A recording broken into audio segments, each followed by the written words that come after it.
Hello everyone, I hope all of you are doing good और आपकी NEET की तैयारी भी बिल्कुल ज़बरदस्त है। मैं हूं रोशनी फ्रॉम लर्नो हब, जहां पर आप कभी भी कहीं से भी कुछ भी पढ़ सकते हो absolutely for free at learnohub.com। तो आज के इस वीडियो में हम डिस्कस करने वाले हैं कुछ multiple choice questions from the chapter nuclei.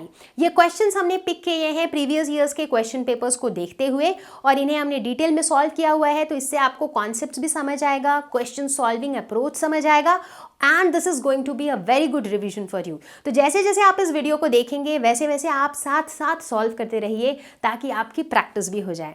तो let's get started. Question number 1. The half-life of radioactive substance is 30 minutes. The time in minutes taken between 40% decay and 85% decay of the same radioactive substance is. ठीक है, तो इस question में पहले question को समझते हैं। इसमें दिया हुआ है कि जो सब्सटेंस का हाफ लाइफ है वो 30 मिनट्स है। ठीक है, हमें निकालना क्या है, 40% डीके और 85% डीके उस सब्सटेंस का जो होगा उसमें कितना टाइम लगेगा। तो मतलब हमारा यहाँ पे हम जैसे नॉर्मली क्या होता है कि इनिशियल वैल्यू है n नॉट, बाद की वैल्यू है n। तो यहाँ पे जो इनिशियल वैल्यू है वो है 40% डीके और जो बाद की वैल्यू है वो है 85% डीके, राइट। तो 40% डीके का मतलब हो गया जब 40% डीके होगा तो उस वक्त जो n की वैल्यू होगी वो क्या हो जाएगा। n मतलब क्या होता है, नंबर ऑफ न्यूक्लियाई जो अभी तक डीके नहीं हुआ है, राइट। यानी कि 40% डीके का मतलब 40% ऑफ द न्यूक्लियाई डीके हो चुका है। तो कितना परसेंट डीके नहीं हुआ है, 60%, राइट। तो इसका मतलब जो n1 होगा दैट मीन्स जितने न्यूक्लियाई अभी तक अनडीकेड होंगे वो हो जाएगा 60% ऑफ एन नॉट, यानी कि 0.6 एन नॉट। ठीक उसी तरह 85% डीके मतलब 85% तो डीके हो चुका है। तो 85% डीके होने के बाद कितना बच गया है अनडीकेड, 15%। तो हो जाएगा 15% ऑफ एन नॉट, यानी कि 0.15 एन नॉट।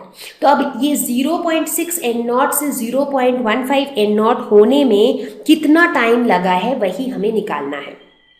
ठीक है, तो हमने ये पढ़ा है कि after n half lives, n number of half lives के बाद number of nuclei left undecayed को हम कैसे निकालते हैं।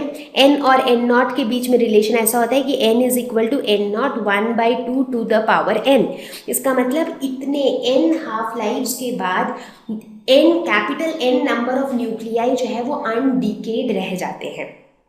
ठीक है, अब यहाँ पे हम क्या कह सकते हैं, इस क्वेश्चन में हम कह सकते हैं कि N2 जो है, क्योंकि N यहाँ पे क्या है, N2 एक तरह से मतलब तो कुछ टाइम के बाद N2 आता है, पहले N नॉट होता है। N नॉट हमारा इनिशियल है, कुछ टाइम के बाद जब 40% डीके हो जाता है तो N1 होता है, उसके भी कुछ टाइम के बाद जब 85% डीके हो जाता है तो N2 आता है।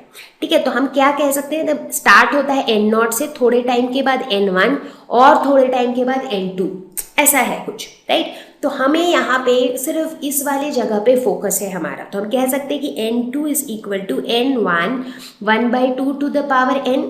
हम सिर्फ इतनी सी जगह की बात कर रहे हैं कि कुछ टाइम के बाद N2 है, कुछ टाइम से पहले N1 था और इतना जो चेंज आया होगा वो n हाफ लाइव्स में आया होगा।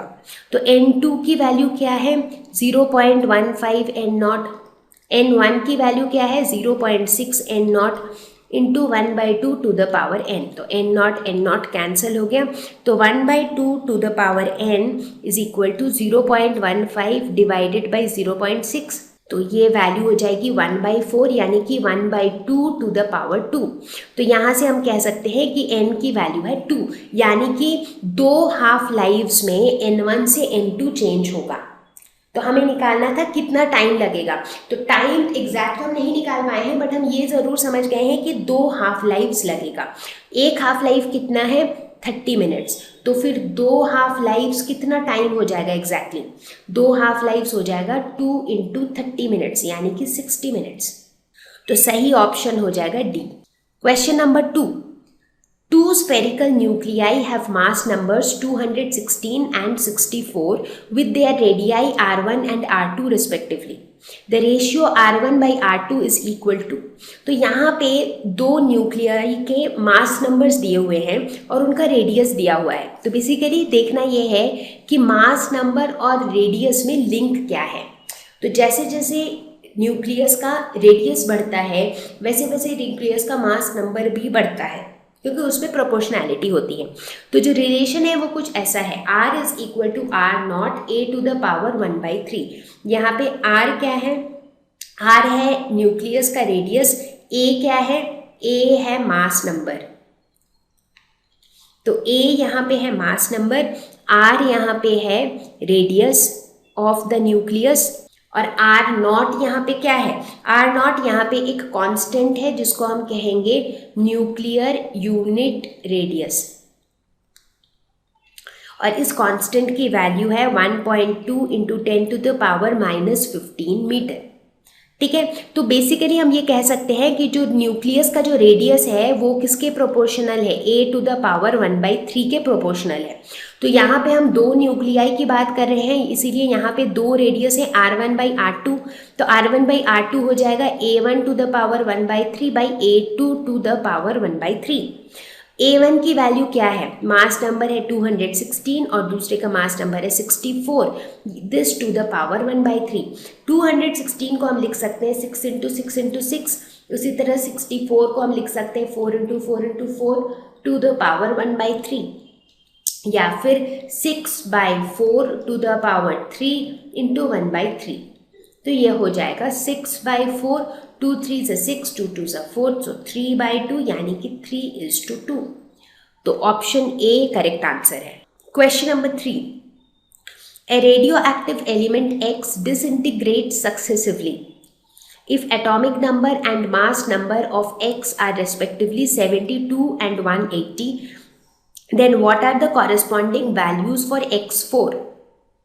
तो अब इस क्वेश्चन को समझने के लिए हमें इस बात पे फोकस करना होगा कि जो एटॉमिक नंबर और मास नंबर है वो चेंज कैसे होता है हर एक तरह के डीके के साथ.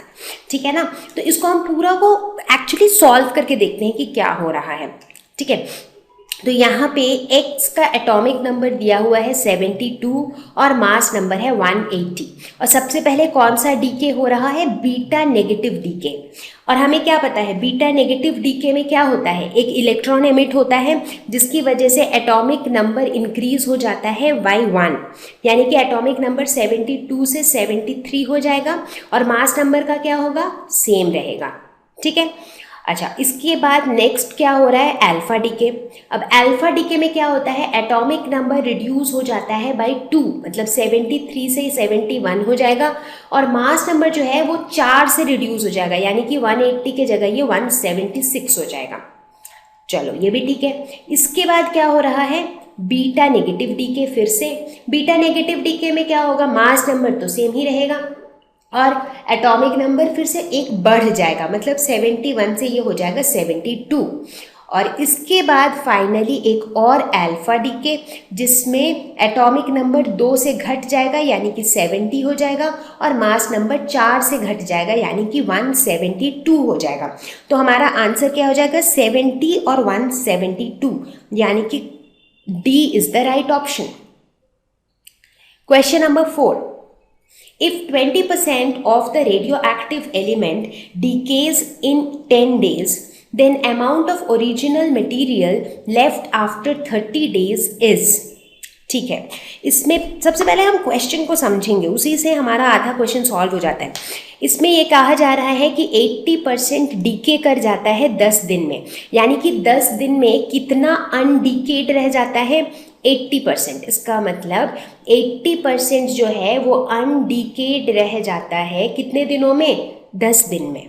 ठीक है. तो हमें क्या पता है, हमें पता है कि n is equal to n0 e to the power minus lambda T. यहाँ पे जो n है ये है नंबर ऑफ न्यूक्लियाई जो कि अनडीकेड रह जाता है आफ्टर टाइम t. ठीक है. तो यहाँ पे कितना अनडीकेड रह जा रहा है, 80%. तो 80% किसका, 80% ऑफ इनिशियल वैल्यू. तो इसको हम ऐसे लिख सकते हैं ठीक है। तो ये एन नॉट और एन नॉट कैंसिल हो जाएगा, 8 इधर हो जाएगा 8/10 और इधर हो जाएगा e⁻ लैम्डा टी। इसको हम लिख सकते हैं 10/8 is equal to e⁻ lambda T. तो अब यहाँ से अगर हम दोनों तरफ लॉग ले लेते हैं तो हम लिख सकते हैं कि log of 10/8 is equal to lambda T log e। ठीक है। अब हमें पता है कि log e is equal to 1 होता है, तो यहाँ पे हमारे पास क्या रह गया, यहाँ पे रह गया log 10/8 is equal to lambda T. तो यहाँ से हम कह सकते हैं कि लैम्डा हो जाएगा 1/t log 10/8। ठीक है। अब t की वैल्यू क्या है, t की वैल्यू दी हुई है 10 डेज, तो हम इसको लिख सकते हैं 1/10 log 10/8। तो अब अगर हम लॉग टेबल से इनकी वैल्यूज़ देख के वैल्यू निकालें तो हम देखेंगे कि लैम्डा की वैल्यू आएगी 0.022। तो ये हो जाएगा डी के कॉन्स्टेंट का वैल्यू। लेकिन हमें निकालना क्या है, हमें निकालना है कि amount of original material left after 30 days. 30 days के बाद कितना मटेरियल लेफ्ट रह जाएगा, कितना मटेरियल बच जाएगा। तो अब यहाँ तो हमें लैम्डा मिला है, अब लैम्डा मिला है तो हम क्या निकाल सकते हैं, लैम्डा के हेल्प से हम हाफ लाइफ निकाल सकते हैं इस एलिमेंट का, क्योंकि हाफ लाइफ क्या होता है 0.693/लैम्डा। तो जो निकाल सकते हैं उसी को निकालते हैं, ये हो जाएगा 0.022, तो ये वैल्यू हो जाएगी 31.5 डेज। तो ये हो गया इस रेडियो एक्टिव एलिमेंट का हाफ लाइफ। अब एक बार हमें हाफ लाइफ अगर पता है तो हम ये वाला रिलेशन यूज़ कर सकते हैं, n is equal to n nought 1/2 to the power n, जहाँ पे n और n नॉट की वैल्यू हमें पता है। ट्राई करते हैं, n/n नॉट क्या हो जाएगा 1/2 to the power n। n क्या है, नंबर ऑफ हाफ लाइफ्स, कितने हाफ लाइफ्स की हम बात कर रहे हैं। तो यहाँ पे हम ये देख रहे हैं कि 31.5 डेज जो है इसका कॉरेस्पॉन्डिंग कितना हाफ लाइफ है, एक हाफ लाइफ। तो फिर 10 डेज के कॉरेस्पॉन्डिंग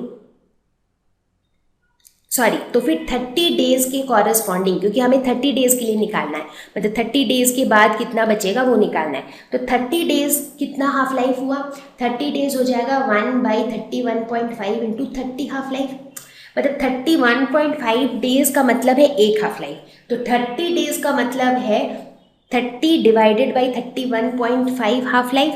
तो यहाँ पे n की जो वैल्यू है वो क्या हो जाएगी, यहाँ पे n हो जाएगी 30 डिवाइडेड बाई 31.5। इतने हाफ लाइफ्स की हम बात कर रहे हैं। तो ये हो जाएगा 1/2 to the power 30 divided by 31.5। ठीक है। तो ये हो जाएगा 1/2 टू द पावर 0.952, तो ये वैल्यू हो जाएगी 0.517, यानी कि जो n है वो हो जाएगा 0.517 n नॉट, यानी कि जो अमाउंट बच जाएगा 30 डेज के बाद वो हो जाएगा 0.517 of initial value n not. तो हमें यहाँ पे परसेंटेज में बताना है, तो फिर परसेंटेज ऑफ n जो रह जाएगा वो क्या हो जाएगा 0.517 इंटू 100, यानी कि अप्रॉक्सीमेटली 51%। तो करेक्ट ऑप्शन हो जाएगा सी। मुझे उम्मीद है कि आप सभी को ये वीडियो पसंद आया होगा। तो अगर आपका कोई भी फीडबैक हो तो कमेंट सेक्शन में बताएं। मैं आपको जल्दी ही मिलूंगी एक नए वीडियो के साथ, एक नए टॉपिक के साथ। Bye bye.